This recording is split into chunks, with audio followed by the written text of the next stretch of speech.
இது நம்ம ஸ்டாலின் ஐயா எடப்பாடி ஐயாக்கு சொன்ன மாதிரி நான் சொடுக்கு போட்டா ஆட்சியை கவுத்துருவேன்ற கதையெல்லாம் நடக்காது. அவர் சைட்ல இருந்து உள்ளே இருந்தா நல்லதுன்னு நினைச்சு அதுக்கேத்த மாதிரி காய்களை நகர்த்துறாராங்கிறது எனக்கு புரியுது. உண்மையை சொன்னா இவ்வளவு நாள் ஒருத்தரை இந்த பொசிஷன்ல வச்சிருக்கணுங்கிற அவசியம் இல்லை. இத்தனை நேரத்துக்கு அவர் உள்ள போயிருக்கு. அரசியல்வாதிகள் தண்டிக்கப்பட்டதுங்கிறது ஜெயலலிதா அம்மாவும் லல்லு பிரசாத் யாதவும் தான்.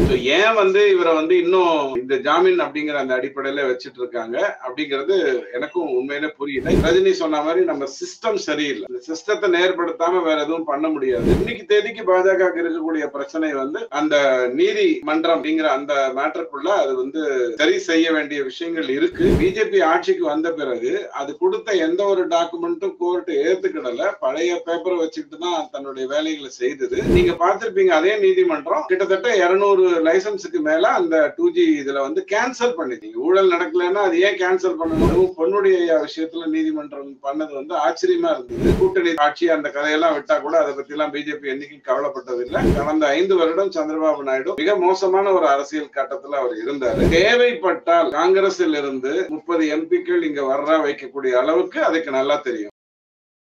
நாரதர் மீடியா உணர்வாளர்களுக்கு வணக்கங்கள். நான் உங்கள் விஜய் சின்னசாமி. இன்று நம்முடன் இணைந்து இருக்கிறார் அரசியல் விமர்சகர் TDS ரவிச்சந்திரன் அவர்கள். வணக்கம் ஜி.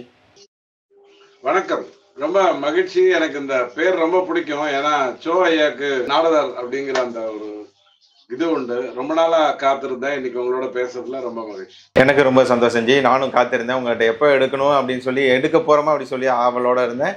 அதுக்கான நாளை இன்னைக்கு அமைஞ்சிருக்கு. இந்த சோ அவரை எனக்கும் ரொம்ப பிடிக்கும். அவரோட நேம்ல சோ ராம் அப்படின்னு சொல்லி கூட ஒரு சேனல் நடத்திக்கிட்டு இருந்தோம். அது சமூக விரோதிகளால் ஹேக் செய்யப்பட்டதுனால அதை நம்ம இப்போ நடத்த முடியாத ஒரு சூழ்நிலையில் இருக்கோம். நாரதர் மீடியான்றது எதர்ச்சியாக அந்த நேம் ஆரம்பித்தோம். அது என்னோட லைஃபாகவே அமைஞ்சிருச்சு ஜி. இப்போ திமுகவின் முக்கிய அமைச்சராக இருந்த, முன்னாள் அமைச்சராக இருந்த செந்தில் பாலாஜி அவர்கள் தற்போது சிறைவாசத்தை 1 வருடத்தை நிறைவு செய்திருக்கிறார். இதை நீங்க எப்படி பாக்குறீங்க? இல்ல, இதுல எங்கோ அவர் சைட்ல இருந்து உள்ளே இருந்தா நல்லதுன்னு நினைச்சு அதுக்கேத்த மாதிரி காய்களை நகர்த்துறாராங்கிறது எனக்கு புரியல. பொதுவா நாம எல்லாரும் என்ன நினைக்கிறோம், அவருடைய தம்பி கிடைக்கல, அதனால அவர் ஜாமீன் டிலே ஆயிட்டு இருக்குன்னு நினைக்கிறோம். அப்படி ஒரு கேஸை யாருமே நடத்த மாட்டாங்க. அவர் தம்பி இருக்கிறது அவருக்கு தெரியும் அப்படின்னு சொன்னா அதை ஈஸியா தெரிஞ்சிருப்பாங்க. அதே மாதிரி கண்டுபிடிக்க முடியும்னா கண்டுபிடிச்சிருப்பாங்க. இவ்வளவு நாள் ஜாமீன்லயே இருக்கணுங்கிற ஒரு அவசியமும் இல்லை. எனக்கு தெரிஞ்சு அவர் கைது செய்யப்பட்டதாக நாம் எல்லாரும் நினைக்கிற அந்த 1 வருடத்துக்கு முன்னாடி, அதுக்கப்புறம் ரொம்ப நாள் கொஞ்ச நாள் டான்ஸ் ஆடிட்டு அப்புறம் தான் அவர் இதுக்குள்ள வந்தாரு. அப்பவே கிட்டத்தட்ட 3000 பக்கம் குற்றப்பத்திரிகை தெள்ள தெளிவா ரெடியா இருந்தது. ரொம்ப ஸ்ட்ராங்கா இருக்கு அந்த குற்றப்பத்திரிகைங்கிற அளவுல அது பேசப்பட்டது. சோ ஏன் இவரை இன்னும் இந்த ஜாமீன் அப்படிங்கிற அந்த அடிப்படையில வச்சிட்டு இருக்காங்க அப்படிங்கிறது எனக்கும் உண்மையிலே புரியல. இதுல அவர் ஏதாவது அவங்க ஒய்ஃப் அந்த ஹேபியஸ் கார்பஸ் போட்டு வளர்ப்பினா மாதிரி டிவில வராரு, கூட்டிட்டு போயிருக்காங்க, சிபிஐ தான், அது இடி தான் கூட்டிட்டு போயிருக்கு, ஆனா அவங்க ஆட்புணர்வு அப்படின்ற மாதிரி ஒரு கேஸ் போட்டதுல இருந்து எங்கேயோ ஒரு தவறு வர்றதா எனக்கு தெரியுது. இது யார் ஆடுற ஆட்டம்னு புரியல. உண்மையை சொன்னா இவ்வளவு நாள் ஒருத்தரை இந்த பொசிஷன்ல வச்சிருக்கணுங்கிற அவசியம் இல்லை. இத்தனை நேரத்துக்கு அவர் உள்ள போயிருந்திருக்கணும். ஏன்னா குற்றப்பத்திரிகை தெள்ள தெளிவா ரெடியா தான் இருக்கு. பொதுமக்கள் பொதுவா என்ன சொல்றாங்கன்னா, பாஜக ஆட்சியில ஊழல்வாதிகள், அதாவது குறிப்பாக திமுகவினர் மீது எந்த விதமான நடவடிக்கையும் பெருசா எடுக்க மாட்டேன்றாங்க, எப்பதான் எடுப்பாங்க அப்படின்னு சொல்லி எதிர்பார்ப்பதாக நம்ம சமூக வலைதளங்கள்லாம் பார்க்க முடிகிறது. மோடி அவர்கள் என்ன சொன்னார்னா, இந்த 3வது ஆட்சியில ஊழல்வாதிகள் சிறையில் தான் இருக்க போறாங்க, அவங்களோட வாழ்க்கை சிறையில் தான் முடியும், அது மட்டும் அல்லாமல் திமுக என்ற ஒரு கட்சியே இருக்காதுன்னு கூட சொல்லியிருந்தார். இதெல்லாம் நீங்க எப்படி பாக்குறீங்க? இந்த ஆட்சியில திமுகவில் ஊழல் செய்தவர்கள் மீது நடவடிக்கை எடுப்பார்களா பாஜக அரசாங்கம்? எப்படி பாக்குறீங்க? இல்ல, என்னை பொறுத்த வரைக்கும் 76 வருட இந்தியாவில தண்டிக்கப்பட்டது, அரசியல்வாதிகள் தண்டிக்கப்பட்டதுங்கிறது 15 பேர் தான். அதுல மிக தீவிரமா நீங்க சொல்ல முடியும் அப்படின்னா ஜெயலலிதா அம்மாவும் லல்லு பிரசாத் யாதவும் தான்.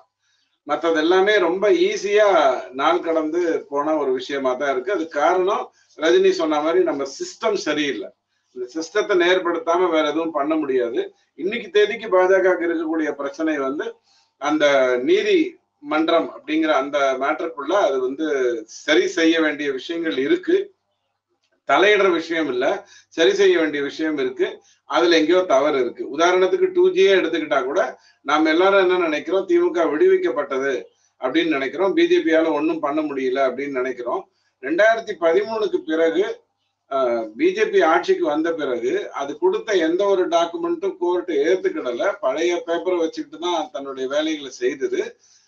எந்த ஒரு ஃப்ரெஷ் டாக்குமெண்ட்டும் அதை எடுத்துக்கல.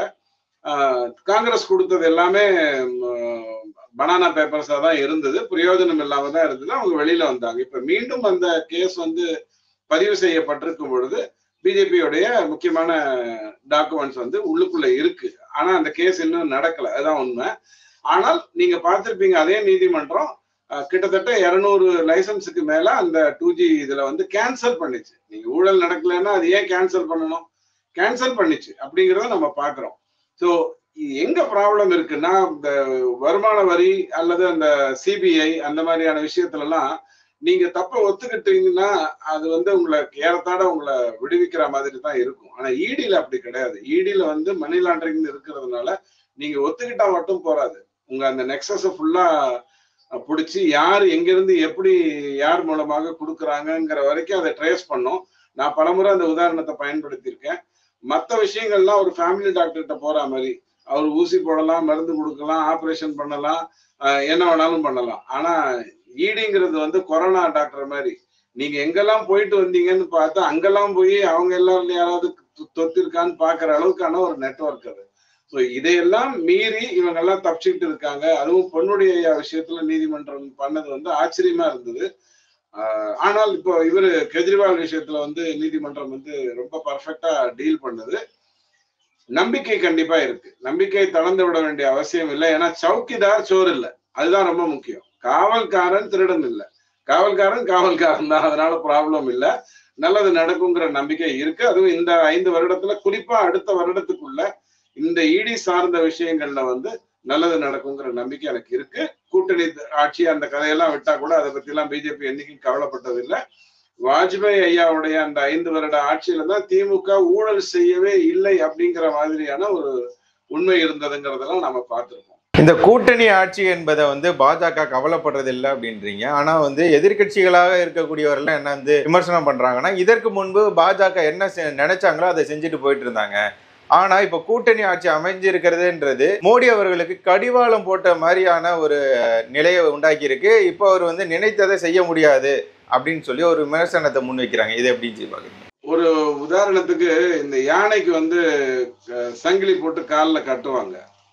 ஒரு 4-5 வருஷம் கழிச்சு நீங்க அந்த சங்கிலியை எடுத்துட்டீங்கன்னா கூட யானை வந்து அங்கேயேதான் உட்காந்துருக்கும். அந்த சங்கிலி இருக்குங்கிற ஒரு எண்ணத்தோடயே இருந்துகிட்டு இருக்கும்.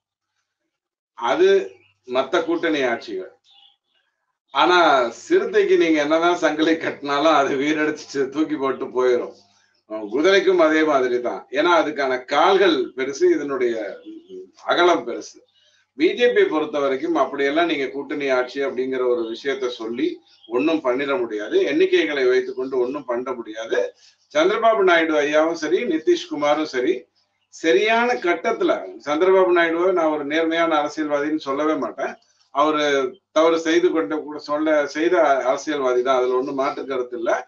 ஆனால் இவங்க 2 பேருமே தெளிவான ஒரு இடத்துல திருந்தி நாம வந்து இனி நம்மளுடைய வேலையை பார்க்கணும் அப்படிங்கிற ஒரு எண்ணத்தோட தான் இருக்காங்க. கடந்த 5 வருடம் சந்திரபாபு நாயுடு மிக மோசமான ஒரு அரசியல் கட்டத்துல அவர் இருந்தாரு. ஆந்திராவுடைய முதலமைச்சரா இருந்துட்டு ஆந்திராவுடைய முதலமைச்சரா கூட இருக்க முடியாம, தெலுங்கானா இதுன்னு பிரிஞ்ச உடனே தெலுங்கானால கட்சியை வளர்க்க முடியாம கடந்த 5 வருடம் ரொம்ப மோசமான ஒரு பொசிஷன்ல தான் இருந்தாரு. அதனால அவரு எந்த தப்பும் பண்றதுக்கு வாய்ப்பு இல்லை. நிதிஷை பொறுத்த வரைக்கும் 2 முறை ஒரு தவறை செய்துட்டாரு. இருந்தும் பிஜேபி வந்து அதை கண்டுக்கிடல. அதனால எனக்கு தெரிஞ்சு நிதிஷும் எந்த தப்பும் பண்றதுக்கு வாய்ப்பு இல்லை. எண்ணிக்கைங்கிறது வெறும் ஒரு 37 எம்பிஸை பொறுத்த வரைக்கும் தான் அடிப்படையில், இல்லது 25 எம்பிஸை பொறுத்த வரைக்கும் தான். அதை எப்படி ரெடி பண்ணணுங்கிறது பிஜேபிக்கு நல்லா தெரியும். அதனால அதுகிட்ட விளையாட முடியாது. இண்டிபெண்டன்ட்ங்கிறது எத்தனை எம்பிஸ்ங்கிறது உங்களுக்கு தெரியும். தேவைப்பட்டால் காங்கிரஸில் இருந்து 30 எம்பிக்கள் இங்க வர்ற வைக்கக்கூடிய அளவுக்கு அதுக்கு நல்லா தெரியும். இது நம்ம ஸ்டாலின் ஐயா எடப்பாடி ஐயாக்கு சொன்ன மாதிரி நான் சொடுக்கு போட்டா ஆட்சியை கவுத்துருவேன்ற கதையெல்லாம் நடக்காது. அதுக்கு இன்னொரு காரணமும் இருக்கு. ஒவ்வொரு எம்பியும் ஒவ்வொரு எம்எல்ஏவும் ஏறத்தாழ பெரிய அக்னி கிணற தாண்டி தான் அந்த பொசிஷனுக்கே வந்திருக்கான். அவன் திரும்ப வந்து ஆட்சியை கலைச்சிட்டு போகிற மாதிரியான ஒரு சுச்சுவேஷனை பண்ண மாட்டான். இது 2008ல மன்மோகன் சிங் ஐயாவுக்கு ஒரு பிரச்சனை கம்யூனிஸ்ட் இது வந்த போதும் நமக்கு நல்லா தெரிஞ்சது. 98 நரசிம்மராவ் ஐயாவுடைய ஆட்சியில ஜெயமம் முயற்சி பண்ணும்போது இது நமக்கு நல்லா தெரிஞ்சது. ஸோ ஆட்சியை கலைப்பதுங்கிறது ஒரு விளையாட்டுக்கான விஷயமா இருக்காது. உங்களுடைய பொன்னான நேரத்தை ஒதுக்கி பல உண்மை தகவல்களை நாரதன் மீடியாவுடன் பகிர்ந்து கொண்டதற்கு மிக்க நன்றிகள் ஜி. நன்றி, வணக்கம்.